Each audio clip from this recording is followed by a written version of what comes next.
ఈ సెషన్లో మనం గ్లోబ్ మోడల్ ద్వారా సూర్యకాంతి అలాగే భూమి కదలికల మధ్య సంబంధాలను కనుగొనడం ఎలాగో నేర్చుకుంటాం.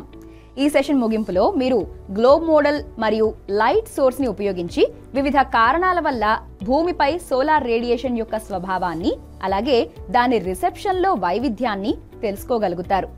భూమి మరియు సూర్యగ్రహాల చలనం అలాగే సోలార్ ఎనర్జీ వినియోగాన్ని పెంచడంలో దాని చిక్కులను వివరించగలరు. సౌరశక్తి వినియోగం మరియు ఇచ్చిన స్థానానికి లాటిట్యూడ్ అండ్ లాంగిట్యూడ్ తో పరిచయం పొందగలరు. సూర్య మార్గాలను ఏ లాటిట్యూడ్ వద్దైనా సంవత్సరంలో ఏ సమయంలోనైనా బేసిక్ జియోమెట్రీ నుండి నిర్ణయించవచ్చు. భూమి యొక్క భ్రమణ అక్షం సూర్యుని చుట్టూ భూమి యొక్క కక్ష్య యొక్క ప్లేన్ కి సంబంధించి 23.5 డిగ్రీస్ వంగి ఉంటుంది. భూమి సూర్యుని చుట్టూ తిరుగుతున్నప్పుడు ఇది అయనాంతం సూర్య మార్గాల మధ్య 47 డిగ్రీస్ క్షీణత వ్యత్యాసాన్ని అలాగే వేసవి శీతాకాలాల మధ్య అర్ధగోళ నిర్దిష్ట వ్యత్యాసాన్ని సృష్టిస్తుంది.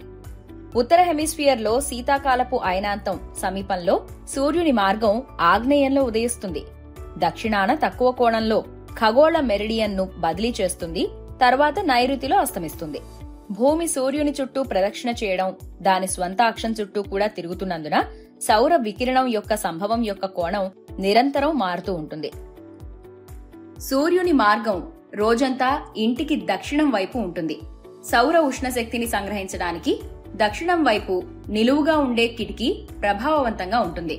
పోలిక కోసం దక్షిణ అర్ధగోళంలో శీతాకాలపు అయనాంతం దగ్గర సూర్య మార్గం ఈశాన్యంలో పెరుగుతుంది. ఉత్తరాన తక్కువ కోణంలో శిఖరాన్ని అధిరోహించి ఆపై వాయవ్యంలో అస్తమిస్తుంది. పగటి వెలుతురు వ్యవధి ఆర్కిటిక్ వృత్తానికి ఉత్తరాన ఇంకా అంటార్కిటిక్ వృత్తానికి దక్షిణాన శీతాకాలపు అయనాంతంలో 24 గంటల పాటు సూర్యుడు హారిజన్ పైన లేనప్పుడు సంవత్సరంలో కనీసం ఒకరోజు ఉంటుంది. అలాగే సూర్యుడు ఉన్నప్పుడు కనీసం ఒకరోజు ఉంటుంది. వేసవి కాలం సమయంలో 24 గంటల పాటు హారిజన్ పైన ఉంటుంది.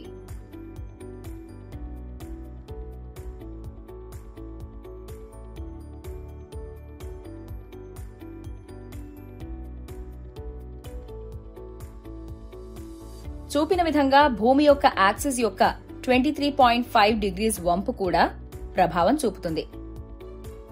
భూమి ఫ్లాట్ డిస్క్ కాదు. ఇది దాదాపు గోళాకారంలో ఉంటుంది. గురుత్వాకర్షణ శక్తి వాతావరణాన్ని షెల్ లాగా బంధిస్తుంది.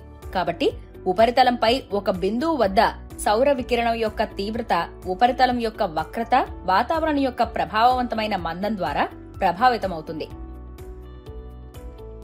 దీని ప్రకారం సంస్థాపన కోణం భౌగోళిక స్థానాన్ని బట్టి సీజన్ నుండి సీజన్ వరకు మారుతుంది. పెరుగుదల మరియు దిశలను సెట్ చేయడం గురించి తెలుసుకుందాం. ఉత్తర హెమిస్ఫియర్ లో ఉత్తరం ఎడమవైపు ఉంటుంది. సూర్యుడు తూర్పున ఉదయిస్తాడు. కుడివైపుకు వెళ్లి పశ్చిమాన అస్తమిస్తున్నప్పుడు దక్షిణాన ముగుస్తుంది.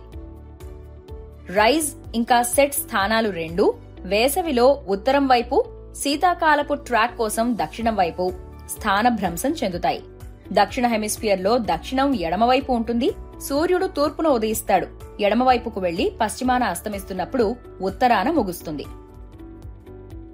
రైజ్ అండ్ సెట్ స్థానాలు రెండూ వేసవిలో దక్షిణం వైపు, శీతాకాలపు ట్రాక్ కోసం ఉత్తరం వైపు స్థానభ్రంశం చెందుతాయి.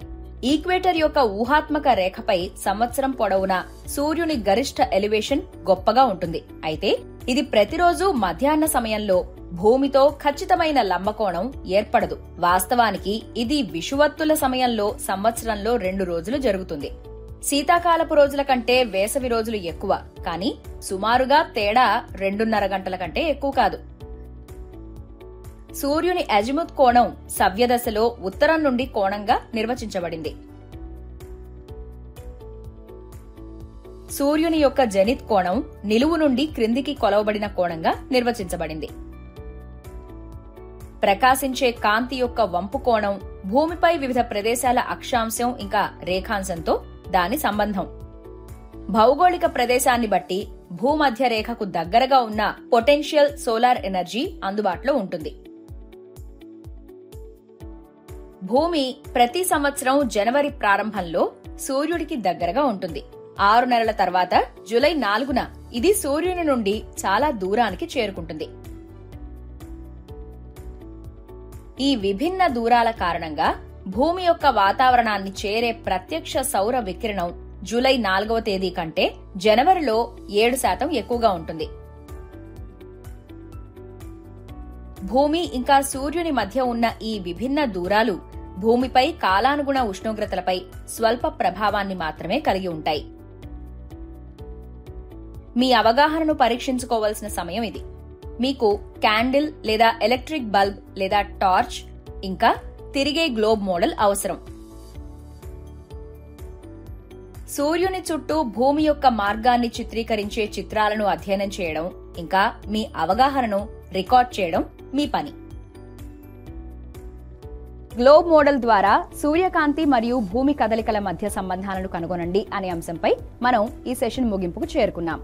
గ్లోబ్ మోడల్ మరియు లైట్ సోర్స్ ని ఉపయోగించి వివిధ కారణాల వల్ల సోలార్ రేడియేషన్ అలాగే భూమిపై దాని రిసెప్షన్ లో వైవిధ్యాన్ని మీరిప్పటి వరకు తెలుసుకున్నారు.